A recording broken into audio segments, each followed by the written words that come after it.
Hi viewers, இன்றைக்கி நம்ம துவரம்பருப்பு அடை எப்படி செய்கிறதுன்னு பார்க்க போகிறோம். துவரம்பருப்பு அடைக்கு தேவையான பொருட்கள் பார்த்திங்கன்னா, இந்த ஆழாக்கில் 2 ஆழாக்கு இட்லி அரிசி எடுத்துக்கணும். ஓகேங்களா? அதுக்கப்புறம் 1 ஆழாக்கு துவரம்பருப்பு.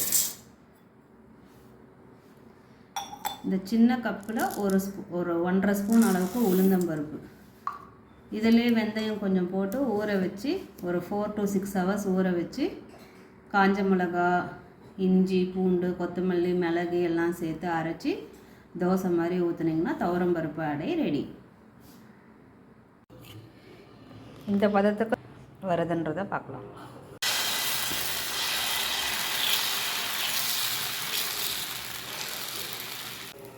தோசை மாதிரியே நல்லா மெலிசாக கிறிஸ்பியாக வரும் துவரம்பருப்பு தோசை.